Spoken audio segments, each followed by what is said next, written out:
Bonjour à tous, bienvenue sur SVM6, bonjour et bonsoir monsieur, parce que on regarde SVM6 en Nouvelle-Calédonie, donc bonjour à la Nouvelle-Calédonie, à tout le monde et tous ceux qui regardent dans le monde et qui ne sont pas à la même heure que nous. Donc Néné, c'est pour toi, puisque tu m'as demandé de t'aider en faisant ces tutos.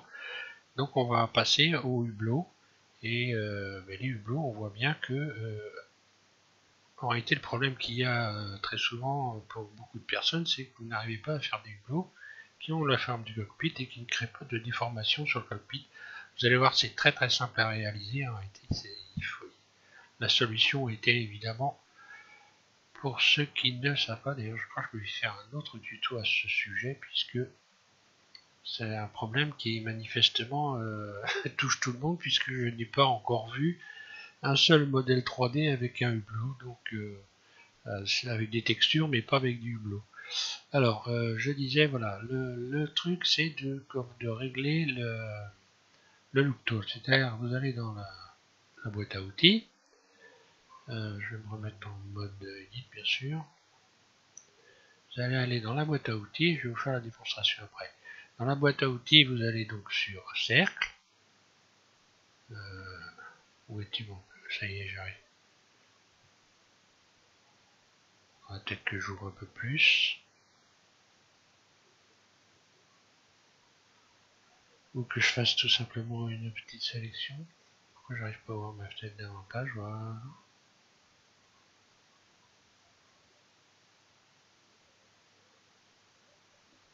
Oui, tiens, qu'est-ce qu'il montre ça? Ah bah, d'accord. Voilà, je vais refermer cette fenêtre que j'ai réglée évidemment, donc je vais laisser ouverte. Alors, il faut aller dans Cercle simplement et vous allez décocher Aplanir.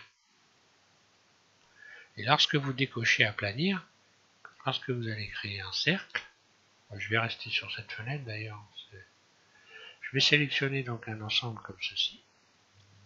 Inutile de subdiviser quoi que ce soit puisque la subdivision, vous l'avez fait. Donc ce que j'ai déjà vu, c'est est-ce que j'ai déjà fait moi, mais sur des surfaces planes. Sur des surfaces planes, vous subdivisez l'ensemble, vous faites cercle et puis vous éventuellement vous supprimez les faces à l'intérieur. Là, comme là on a une forme comme ceci courbe, on va faire donc une face interne I. Voilà. Ça va être un tuto très court. Hein. Une face interne I et puis voilà, quand vous allez faire cercle, donc vous vous mettez en vue de face, en vue 1, vous faites cercle, voilà ce qui se passe, surface, et puis ici, donc là, à partir de là, vous avez créé un cercle, puisque lorsqu'on ça va être subdivisé ici, vous allez, bon, je vais agrandir un peu donc ici, cette partie-là, surface. Donc là, le truc en fait, si vous utilisez la poignée de déformation, vous allez l'utiliser dans la longueur, mais pas dans la hauteur. Là aussi, une erreur qu'il ne faut pas faire. Si j'utilise dans la hauteur, je vais créer des déformations en surface. On va le voir après. Donc là, j'ai un tour qui est déjà subdivisé. C'est pas la peine de le subdiviser davantage. Je vais simplement le resélectionner. À resélectionner même toutes les faces. Voilà. Extension de surface, extrude vers l'intérieur de notre coucou. Et voilà. J'ai marqué le tour. Maintenant, je peux lui donner, avant de faire ça, toutes les formes que je veux. Voilà, donc là, par exemple, je vais utiliser la poignée de déformation, mais je ne l'utiliserai que dans la longueur. Parce que si je fais ça, là, j'ai une déformation de surface. Mais si j'utilise ma poignée de déformation dans la longueur, et si je règle ma fenêtre correctement, après, je peux, quand je fais donc, je reviens en arrière,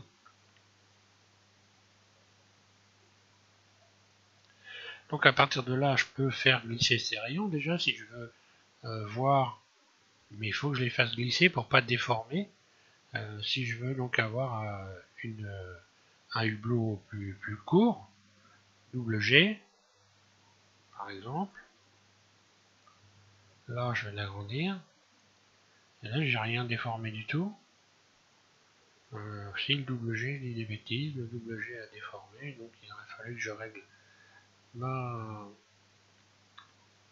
Il aurait fallu que je règle, donc je vais venir directement quand j'ai fait I, il faut faire attention à la hauteur. Il faut surtout faire attention à la hauteur que vous allez choisir, voilà. Par exemple, et puis là, je vais aller faire cercle. Je vais régler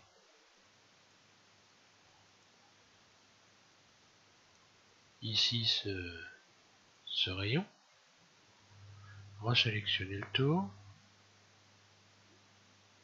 toutes les faces. Maintenant je vais régler la largeur avec la poignée de déformation et puis extrude.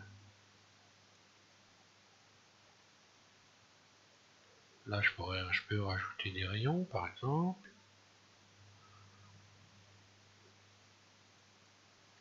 Et je peux aussi rajouter des rayons sur l'extérieur. Je peux rajouter un rayon ici. Et là, vous avez une forme qui est parfaitement propre. Maintenant, si je veux aplatir le fond, je ne vais pas me casser la tête. Je vais faire une face intérieure, I. Un clic gauche tout de suite, j'ai plus besoin de... Là, vous voyez que j'ai tout de suite retrouvé la forme du fond. Et puis, on peut éventuellement même après s'amuser. Alors là, j'ai rajouté des rayons un peu trop tôt, mais à revoir la forme à l'intérieur. Parce que souvent, vous avez l'extérieur de votre hublot qui a une forme comme ça, et l'intérieur qui aurait tendance à avoir une forme un peu plus... avec des bords un peu plus carrés. Je vais revenir en arrière, voilà. Et puis là, rien ne m'empêche de modifier ici. Alors là, je ferai une extension d'abord.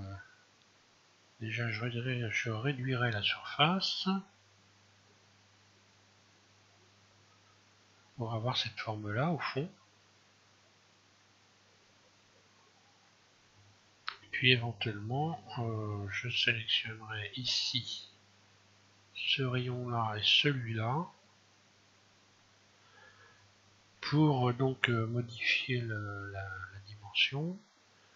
Alors, je ne dis pas de bêtises, là je touche à rien, là je peux me mettre en vue 1, utiliser la poignée de déformation, je vais déstresser ça, voilà.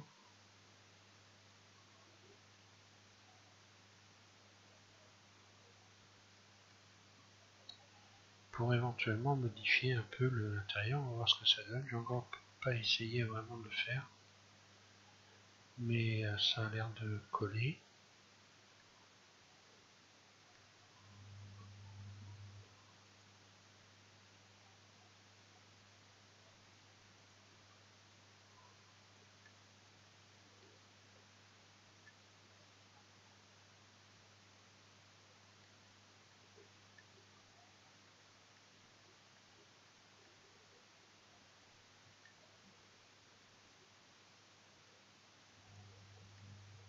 Ouais, je peux modifier comme ça, enfin bon, voilà. Donc, si on fait ça, évidemment, il faut doubler la coque. Oui. Peut-être que je revienne dans le bon mode. Voilà, on peut après s'amuser, faire le jour. Et puis, naturellement, faire fermer les hublots. Là, voilà, je ferai ça. Par exemple, donc extrude surface, 0. Quoique non, ça me...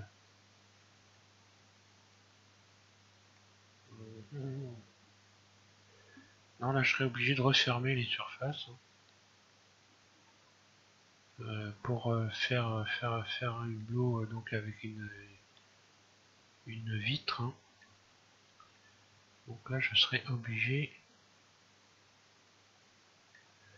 de retirer X dissous les arêtes.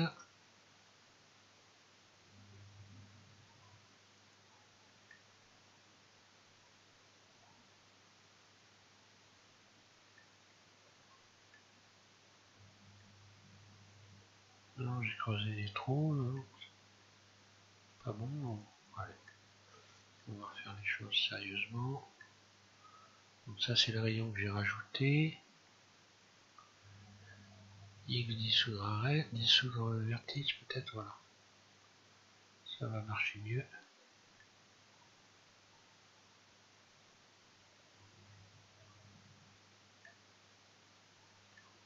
J'ai un autre rayon là.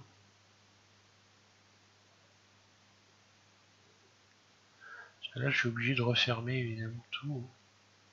Si je veux récupérer un hublot, donc je suis obligé de resélectionner ça. X dissoudre les arêtes, non ça marche pas évidemment. Donc ça va être X dissoudre les vertices. Voilà.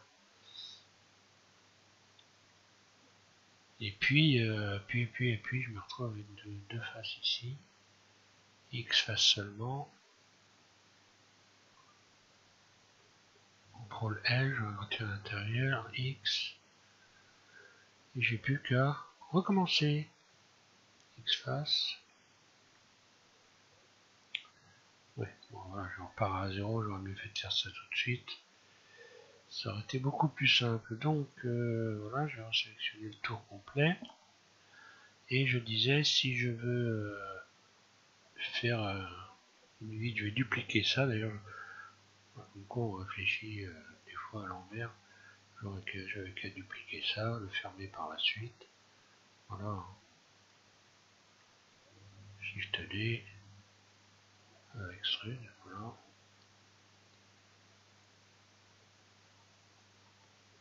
Mon bleu est toujours au carré, il n'y a pas de problème. Puis extrude surface.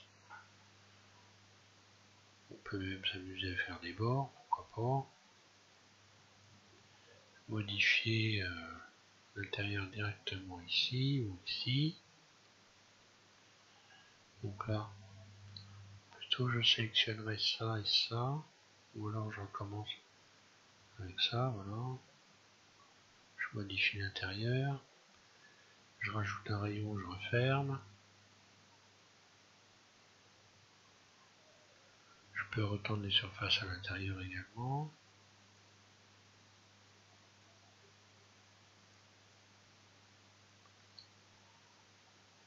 Pourquoi pas. Puis éventuellement repousser un peu. On continue, vous voyez, à jouer avec des formes. Hein. Et puis voilà, donc ça me servirait pour tout simplement créer des hublots, hein, des vitres. Donc je suis obligé de refermer ici. Je vais carrément voilà. Je vais carrément faire P, transformer ça en nouvelle sélection, que j'emmène en mode Edit. Voilà. Ça va arrêter de me casser les pieds. Et puis je vais fermer ces faces là, fermer.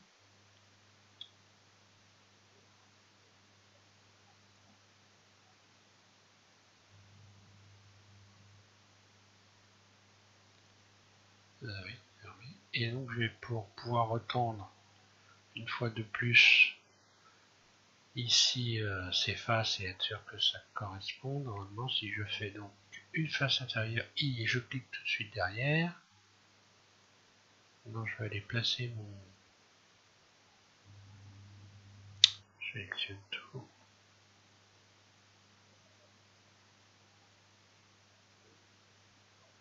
Oui, j'ai une déformation. Plus. Qu'est-ce que j'ai fait comme bêtise? Est-ce que j'ai fait des doublons?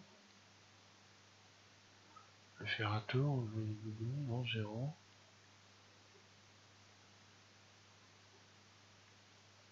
Ah, je ne l'ai pas adouci, d'accord.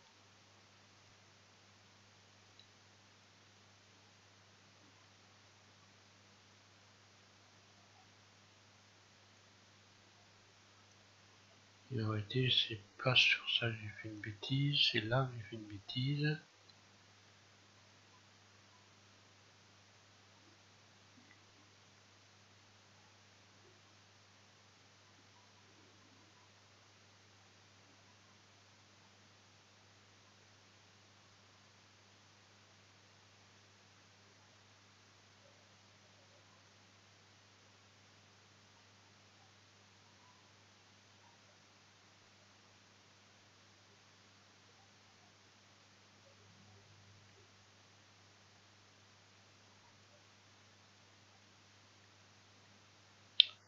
Qu'est-ce que j'ai fait que je n'aurais pas dû faire? Je me demande pourquoi j'ai ça.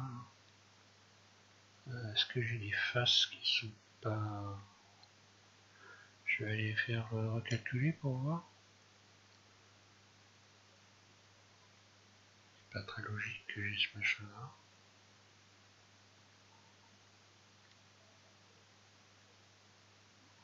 D'accord, j'ai compris. Voilà, j'ai un vertice ici.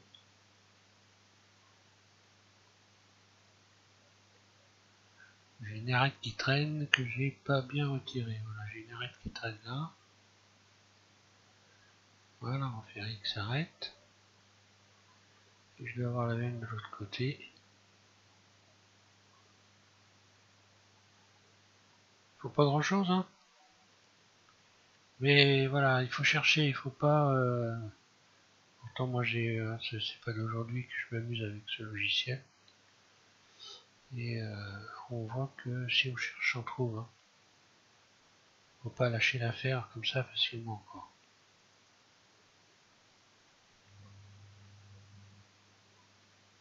Et j'en ai un là, voilà. J'ai une arête qui doit traîner ici dans le coin. Quelque chose dans le genre. Voilà, elle est là, elle est toute petite. X arrête. Voilà, ça va aller beaucoup mieux maintenant. Ah ben voilà. Alt H, je vais aller retrouver mon hublot. Cette fois-ci, je pense que je suis dans la plaque. Voilà.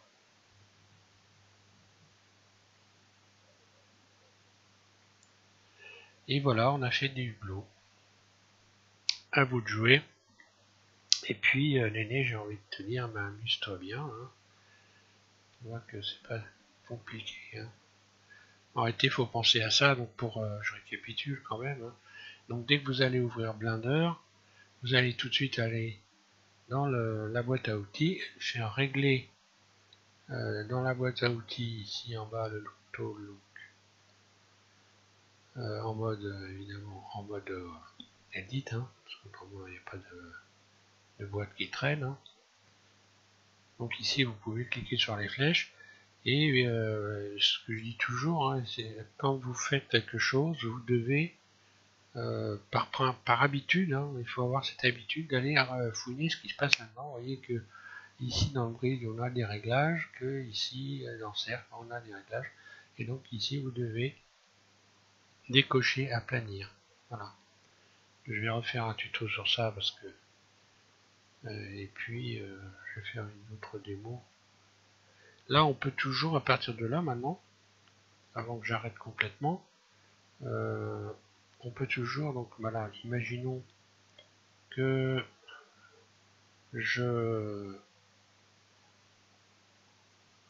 mon hublot ici, je le joins avec mon cockpit. Je vais joindre. Voilà, donc je sélectionne d'abord le hublot, comme ça, je ne vais pas perdre l'axe ici. L'axe, donc la poignée de déformation, l'axe de l'avion. Hein. Parce que si je fais le contraire, si je sélectionne ici d'abord l'avion et ensuite le hublot, eh bien je vais avoir un axe qui ne va pas être le bon quand je vais faire la jonction. Donc je sélectionne mon hublot et comme ça je vais, oui, d'accord, je vais joindre et je vais garder les axes. Joindre, hein, d'accord, j'ai pas bien sélectionné le hublot. Shift en continu, appuyez droit sur l'avion, joindre, voilà. Et là j'ai gardé l'axe au centre. Donc je disais, à partir de là, on peut toujours retourner en mode edit. Vue 1, Z, je vais sélectionner mode vertige, je vais voir plus clair, C, je vais sélectionner tout ça. Puis je vais aller derrière désélectionner ce que j'ai sélectionné en trop. Attention à la sélection. Et maintenant, je peux utiliser la poignée de déformation à condition que je n'utilise que la rouge. Je modifie mon hublot complètement.